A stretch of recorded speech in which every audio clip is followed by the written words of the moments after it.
Kita lanjutkan studi pemikiran politik Islam yang merujuk kajian studi peradaban Islam, Arif Khalid A.R. Sultan Mansur ini.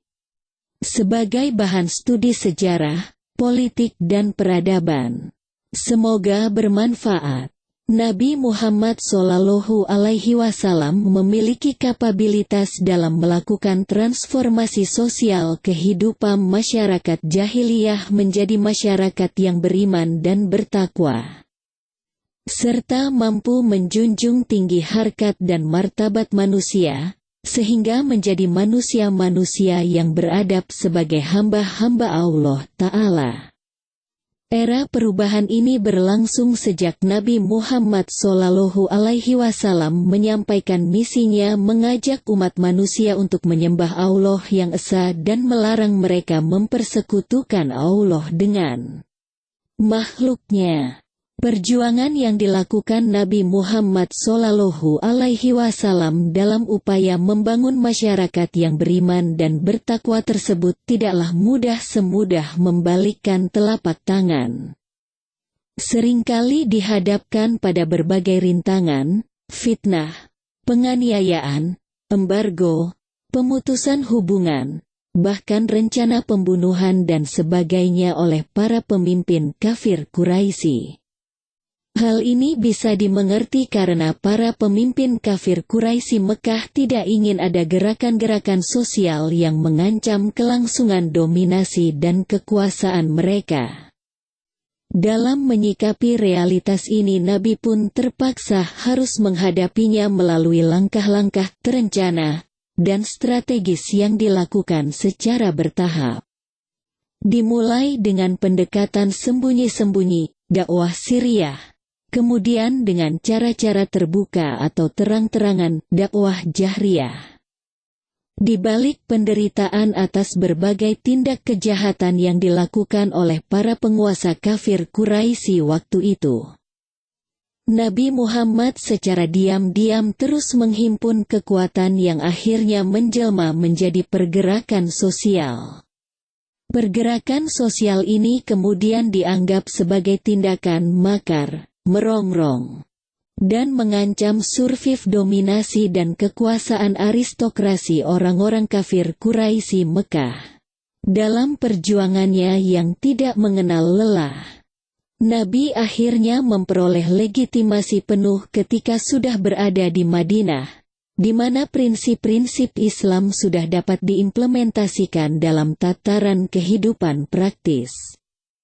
Sehingga Nabi Muhammad dapat dikatakan berhasil bukan saja dalam melakukan transformasi tatanan kehidupan sosial jahiliyah menjadi tatanan kehidupan masyarakat yang beriman, bertakwa dan berperadaban, tetapi secara politis bahwa di pusat Grand Project itu berlangsung terjadi peralihan model kekuasaan. Dari model kekuasaan yang bersifat monarki atau kerajaan kepada model kekuasaan kenabian dan dilanjutkan oleh kekuasaan para pemimpin umat sesudahnya. Era kenabian, terutama pasca hijrah di Madinah menurut para ahli adalah era ideal, di mana ajaran Islam diimplementasikan sepenuhnya dalam berbagai aspek kehidupan. Syariat Islam sebagai seperangkat aturan yang bersumberkan Al-Qur'an petik terbalikan dan disempurnakan dengan mendeklarasikan prinsip-prinsip baru yang menjadikan Islam tampil dalam bentuknya yang syumul, menyeluruh, komprehensif, kafah, universal, secara integral dan aktif menuju tujuan yang satu. Era kenabian secara periodik terbagi menjadi dua bagian. Periode Mekah dengan lahirnya embrio masyarakat Islam dan kaidah-kaidah asas telah diletakkan secara general dalam upaya mengatur tatanan kehidupan masyarakat. Pada periode ini Al-Qur'an petik terbalikan dan hadis Nabi memberikan stressing pada masalah-masalah akidah atau keimanan, serta bagaimana mensucikan diri dari budaya atau tradisi kepercayaan yang bertentangan. serta membersihkan jiwa dari berbagai sifat dan mentalitas yang kotor sehingga hati menjadi bersih. Nabi terus berupaya menghapus sisa-sisa budaya jahiliyah dari jiwa-jiwa yang sudah menerima ajaran Islam. Periode Madinah adalah periode di mana Nabi Muhammad SAW berada di Madinah setelah peristiwa penghijrahan, Eksodus, komunitas Muslim dari Mekah ke Yasrib, Madinah. Pada periode ini Nabi Muhammad SAW melakukan restrukturisasi masyarakat yang awalnya penuh dengan konflik, menjadi masyarakat yang mengenal ketentraman, kedamaian, kejujuran, keadilan, beradab dan sopan santun, serta mengenal nilai-nilai kebaikan. Begitu juga kaidah-kaidah yang sebelumnya bersifat general dijabarkan secara rinci dalam praktik kehidupan bermasyarakat dan bernegara.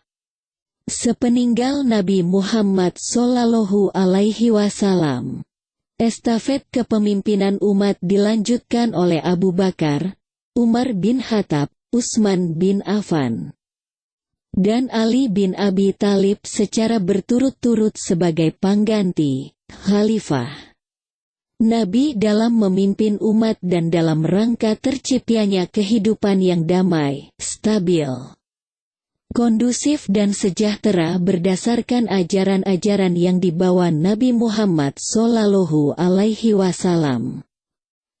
Selanjutnya pembahasan akan disambung dengan berbagai pemikiran dan gagasan tentang pemikiran politik Islam dari para pemikir dan ulama Islam yang memiliki daya tangkap dan analisis yang luar biasa.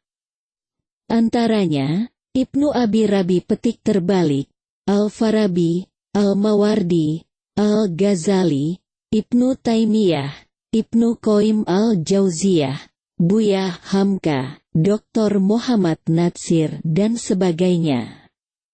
Demikianlah pengantar sistem politik Islam yang merujuk pada zaman pertama Islam didakwahkan Nabi Muhammad dengan cara yang Allah Ta'ala tunjukkan ke hadapan manusia, yang semata-mata bertujuan mengajak manusia menyembah Allah semata. Karena hidup di dunia ini bagi Muslim adalah sebuah persinggahan sementara saja. Semoga bermanfaat. Terima kasih. Jazakallahu khairan katsira.